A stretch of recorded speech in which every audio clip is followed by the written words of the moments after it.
നീചമായി കൊലപ്പെടുത്താൻ കഴിയുന്നവരെ പിന്നെ നമ്മൾ എന്തിനാണ് അവർക്ക് നല്ല വഴി പറഞ്ഞു കൊടുത്തിട്ട് കാര്യമുണ്ടോ? ഇത്രയും ആസൂത്രണത്തോടു കൂടി കൊലപ്പെടുത്തി ആഹ്ലാദ പങ്കുവെക്കുന്നവർക്ക് ഇനി എന്തൊരു നല്ല വഴിയാണ് നമ്മൾ കാണിച്ചു കൊടുക്കേണ്ടത്?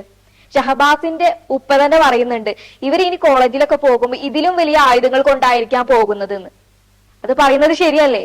ഇത്രയും ആസൂത്രണത്തോടു കൂടി ഒരു കുട്ടിയെ കൊലപ്പെടുത്താൻ കഴിയുന്ന ഇവര് ഇതിന്റെ അപ്പുറം ചെയ്യില്ല ഇവര്. പിന്നെ അവർക്ക് എന്ത് ഐഡന്റിറ്റി, എന്ത് പ്രൈവസിയാണ് നമ്മൾ കൊടുക്കേണ്ടത്? Hello guys, welcome back to my channel.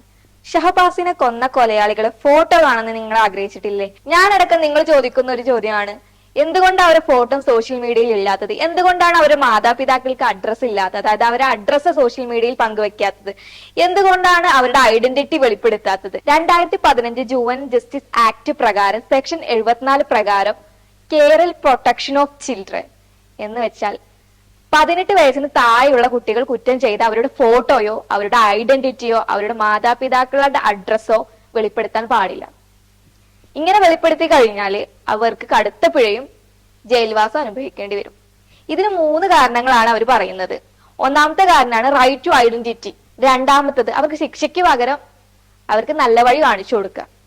മൂന്നാമത്തെ റൈറ്റ് ടു പ്രൈവസി. ഈ 3 കാരണങ്ങൾ കൊണ്ടാണ് അവരുടെ ഐഡന്റിറ്റിയും അതുപോലെ തന്നെ അവരുടെ അഡ്രസ്സും വെളിപ്പെടുത്താൻ കഴിയാത്തത്. നിങ്ങൾ ഈ അഭിപ്രായത്തോട് യോജിക്കുന്നവരാണോ? കൂടെ പഠിക്കുന്ന ഒരു സഹപാഠിയെ കൊല്ലാൻ വേണ്ടിയിട്ട് ഒരു ഗ്രൂപ്പ് ഉണ്ടാക്കുക, അതിൽ ആയുധം കരുതുക, ആ ആയുധം കൊണ്ട് അവനെ തലക്കടിച്ചു കൊല്ലുക, പിന്നെ കൊലപ്പെടുത്തിയതിന്റെ ആഹ്ലാദം ഗ്രൂപ്പിൽ പങ്കുവെക്കുക, ശേഷം കൃത്യം ചെയ്തതിന് ശേഷം ആ ആയുധം സുഖമായിട്ട് ഒളിപ്പിച്ചു വെക്കുക.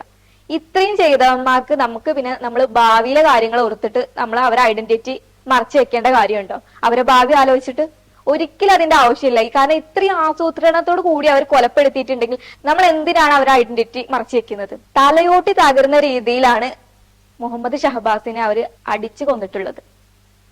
ഇത്രയും നീചമായി കൊലപ്പെടുത്താൻ കഴിയുന്നവരെ പിന്നെ നമ്മൾ എന്തിനാണ് അവർക്ക് നല്ല വഴി പറഞ്ഞു കൊടുത്തിട്ട് കാര്യമുണ്ടോ? ഇത്രയും ആസൂത്രണത്തോടു കൂടി കൊലപ്പെടുത്തി ആഹ്ലാദ പങ്കുവെക്കുന്നവർക്ക് ഇനി എന്തൊരു നല്ല വഴിയാണ് നമ്മൾ കാണിച്ചു കൊടുക്കേണ്ടത്?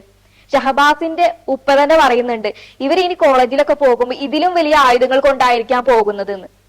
അത് പറയുന്നത് ശരിയല്ലേ? ഇത്രയും ആസൂത്രണത്തോടു കൂടി ഒരു കുട്ടിയെ കൊലപ്പെടുത്താൻ കഴിയുന്ന ഇവര് ഇതിന്റെ അപ്പുറം ചെയ്യില്ല ഇവര്. പിന്നെ അവർക്ക് എന്ത് ഐഡന്റിറ്റി, എന്ത് പ്രൈവസിയാണ് നമ്മൾ കൊടുക്കേണ്ടത്? അതുപോലെ തന്നെ 18 വയസ്സുള്ളത് ഒരു 12 വയസ്സാക്കണം എന്നാണ് എന്റെ ഒരു അഭിപ്രായം. നിങ്ങൾ ഈ ഒരു അഭിപ്രായത്തോട് യോജിക്കുന്നവരാണോ?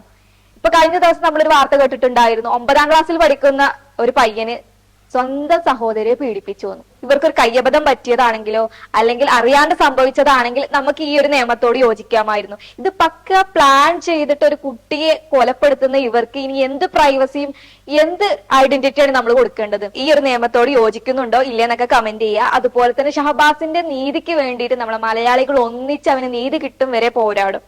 നമ്മുടെ വീഡിയോ ഇത്രയേ ഉള്ളൂ. നിങ്ങൾക്ക് എല്ലാവർക്കും യൂസ്ഫുൾ ആയിട്ടുണ്ടെങ്കിൽ നിങ്ങൾ മറ്റുള്ളവരിലോട്ട് ഷെയർ ചെയ്യുക. നിങ്ങൾക്ക് എന്തെങ്കിലും പറയാനുണ്ടെങ്കിൽ നമുക്ക് കമന്റ്സിലൂടെ അറിയിക്കുക. അതുപോലെ തന്നെ നമ്മുടെ ചാനൽ ഒന്ന് സബ്സ്ക്രൈബ് ചെയ്യുക.